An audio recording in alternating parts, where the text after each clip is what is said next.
You all rotten self.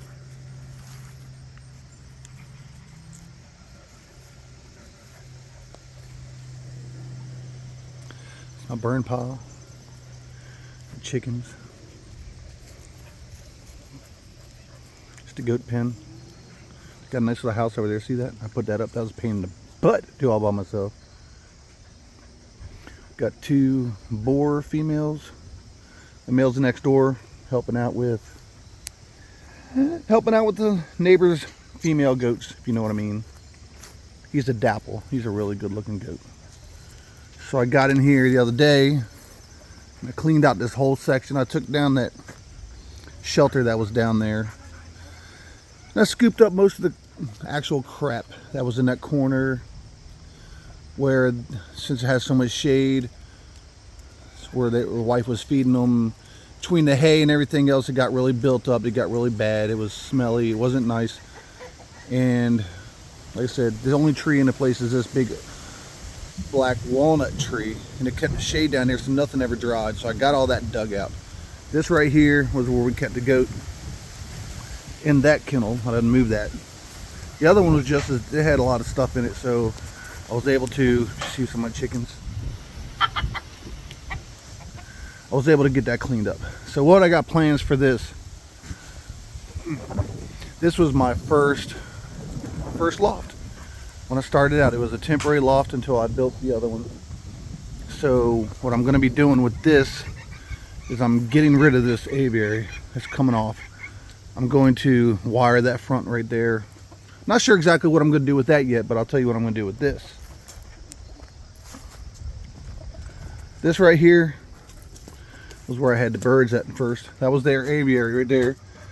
Places where they could get up here. I didn't have many last that I had in here, so this roof is getting replaced. These 2 doors, see these 2 doors? These 2 doors with the latches bottom top. They're coming off here. I'm going to center it.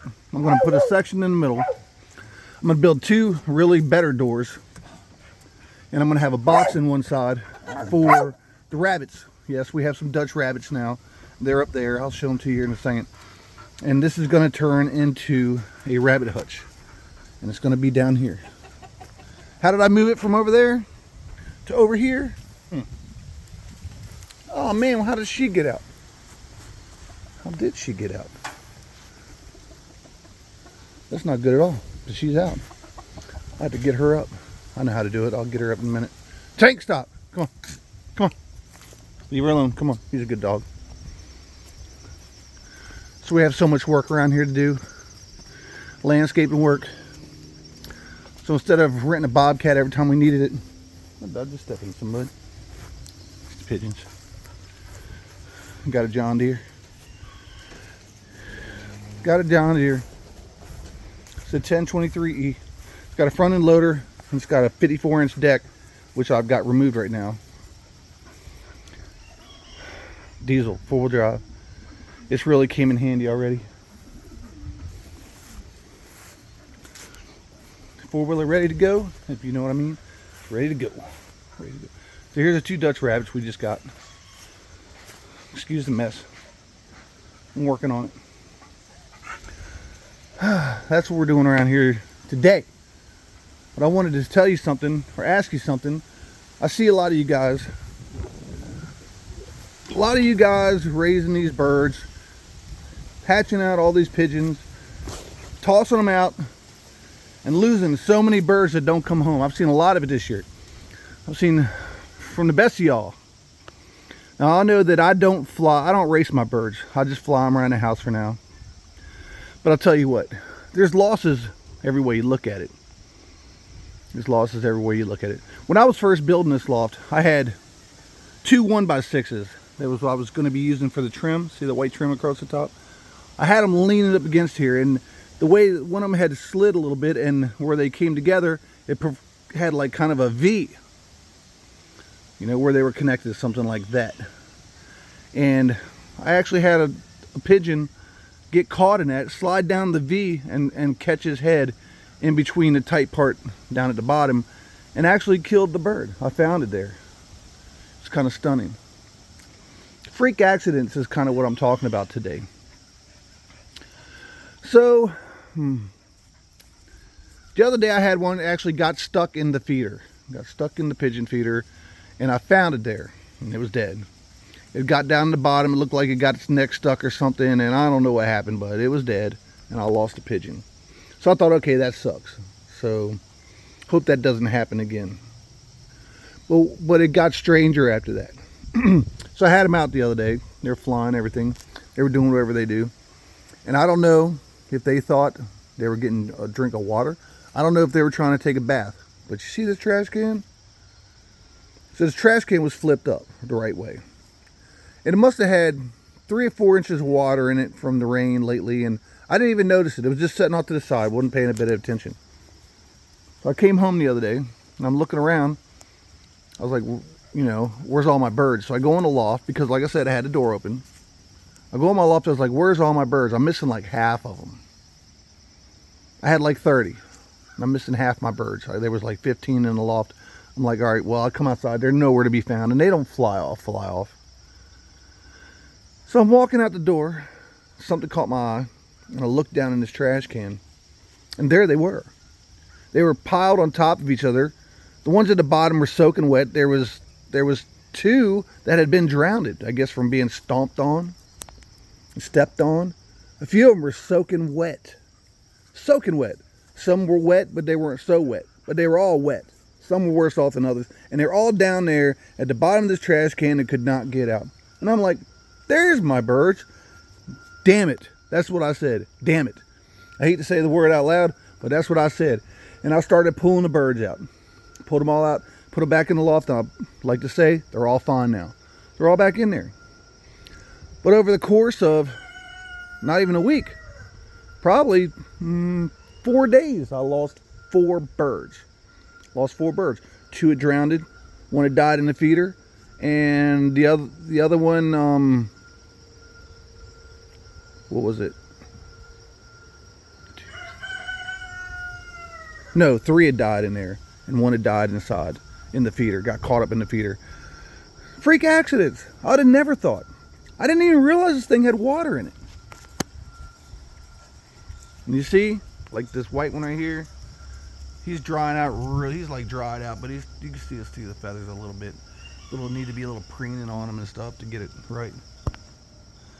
But it was a freak accident. Things that can happen to the best of us. At least I know what happened to them. It's not like they flew off and never came home. So I kind of can account for my birds. I feel so bad for you guys that have taken numerous birds out on tosses and they haven't came back, especially with all the time and money invested on these birds that you guys do. I mean, I've done it myself. I've had birds that never came home when I took them training tosses and such like that. But since I don't really race them, I don't really take them on training tosses. You know, if that happened to me, I'd lose my whole flock and have to start all over again. It's like, I don't know. So my thing is I have about 26 birds now instead of 30. And we all know breeding season's coming, and I'm getting ready to run power in here, and I'm gonna set it up and try to raise me some youngins so I have some more to fly with. But I don't race them. But I like to have a good flock when they're flying over the neighborhood. This is pretty. But freak accidents happen. Things happen to our birds even when they're out on the flights and they run into power lines or they hit a car.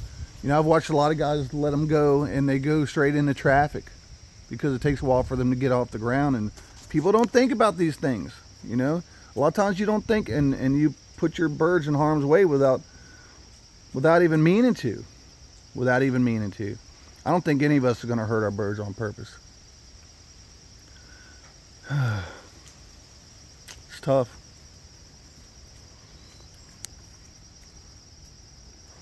But anyway, I guess that's what I wanted to talk to you about today.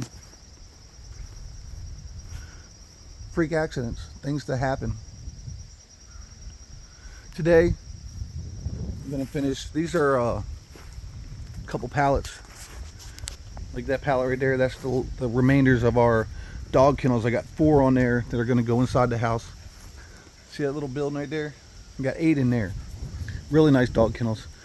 So I decided to turn this one, and then I'm going to turn that skid right there. into a set of sawhorses just a little bit taller. As you see, I put these boards across here, and I'm going to be taking these 2x4s off here, and I'm going to keep the lag bolts. Free hardware. And I'll have that one. I'm going to do the same thing with that one. These boards ain't no joke. Just trying to figure out what I'm going to do with this.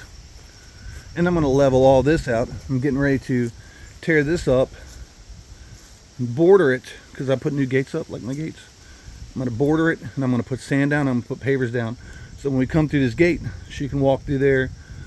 You see the mud's standing up right there. She can walk through there without getting muddy. And we're getting ready to put a border around our deck out there, and we're going to do it with mulch. Because the dogs love to come outside, and first thing they do, jump off the porch and pee, and they're killing all the grass. So we're going to do it all in mulch. We can always add to it, can always take it away. That's what's going on. That's what's going on around here. Never a dull moment. Never a dull moment. And then you got this thing. Big headed tank. 14 years old from the other day. Didn't you? Turned 14? He's deaf. Didn't you just turn 14 years old? Yeah. He's got the run of the whole backyard now. Because you see this privacy fence we put up. It covers the back of the house. But as you see, like here, see that white fence? All the way down, as far as you can see down there, and all the way back around, there's a 4-foot high fence, and he's not jumping it. He can't even jump up in my little truck anymore. So he sleeps in a shed, my garage right there. He sleeps in there, and his water's in there, and his food goes in there.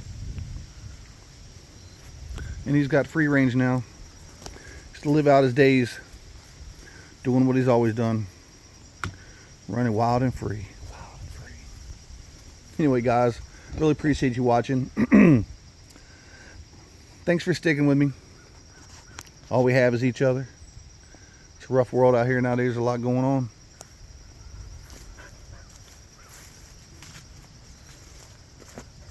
You guys have a great day.